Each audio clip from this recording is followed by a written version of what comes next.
നമസ്കാരം, കൊട്ടാരക്കര മീഡിയയിലേക്ക് സ്വാഗതം. മലയാള സിനിമയിൽ ചരിത്രത്തിൽ ഏറ്റവും കൂടുതൽ തിയേറ്റർ കളക്ഷൻ നേടുന്ന മലയാള ചിത്രമെന്ന റെക്കോർഡാണ് മഞ്ഞുമൽ ബോയ്സ് നേടിയിരിക്കുന്നത്. ആഗോളതലത്തിൽ ഏറ്റവും കൂടുതൽ പണം വാരിയ മലയാള ചിത്രങ്ങളുടെ ലിസ്റ്റിൽ ഒന്നാം സ്ഥാനത്താണ് ഇപ്പോൾ മഞ്ഞുമൽ ബോയ്സ് എത്തിയിരിക്കുന്നത്. പ്രമുഖ ട്രേഡ് അനലിസ്റ്റുകൾ ട്വീറ്റ് ചെയ്യുന്നു. കഴിഞ്ഞ ഒരു വർഷത്തോളം അടുപ്പിച്ച് 2018 സിനിമ തലയെടുപ്പോടെ കൈയടക്കിയിരുന്ന റെക്കോർഡാണ് മഞ്ഞുമൽ ബോയ്സ് തകർത്തിരിക്കുന്നത്. 175 കോടിയാണ് 2018 ക്ലോസിംഗ് കളക്ഷൻ. മഞ്ഞുമൽ ബോയ്സ് നേടിയിരിക്കുന്നത് 176 കോടി ആണെന്ന് ട്രേഡ് അനലിസ്റ്റുകൾ റിപ്പോർട്ട് ചെയ്യുന്നു. ഇതിന്റെ ഔദ്യോഗിക വിവരത്തിനായി കാത്തിരിക്കുകയാണ് പ്രേക്ഷകർ ഇപ്പോൾ. ഇതോടെ മലയാളത്തിലെ ഏറ്റവും കൂടുതൽ ഗ്രോസ് നേടിയ ചിത്രങ്ങളുടെ പട്ടിക ഒന്ന് മാറി മറിഞ്ഞിരിക്കുകയാണ്.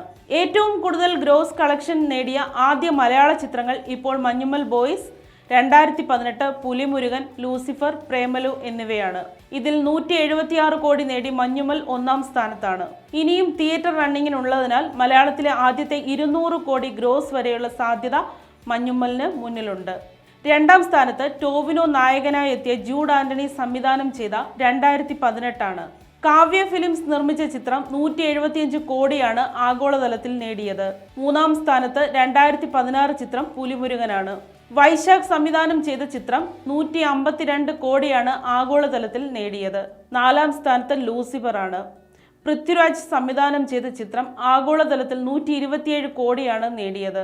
പ്രേമലു ആണ് അഞ്ചാം സ്ഥാനത്ത്. അവസാനം പുറത്തുവന്ന ഔദ്യോഗിക കണക്ക് പ്രകാരം ആഗോളതലത്തിൽ ചിത്രം 100 കോടി കടന്നിട്ടുണ്ട്. ഈ ചിത്രത്തിനും തിയേറ്റർ റണ്ണിംഗ് ടൈം അവശേഷിക്കുന്നുണ്ട്. പ്രേമലുവും മഞ്ഞുമൽ ബോയ്സും കേരളത്തിലെ ഏറ്റവും കൂടുതൽ ഗ്രോസ് നേടിയ 5 ചിത്രങ്ങളുടെ പട്ടികയിലേക്ക് കുതിച്ചു കയറിയപ്പോൾ മലയാളത്തിലെ സൂപ്പർ താരങ്ങളായ മമ്മൂട്ടിയുടെയും മോഹൻലാലിൻ്റെയും ഓരോ ചിത്രങ്ങൾ ഈ ലിസ്റ്റിൽ നിന്നും പുറത്തായി. നേര്, ഭീഷ്മപർവം എന്നീ ചിത്രങ്ങളാണ് ഈ ലിസ്റ്റിൽ നിന്നും പുറത്തായത്.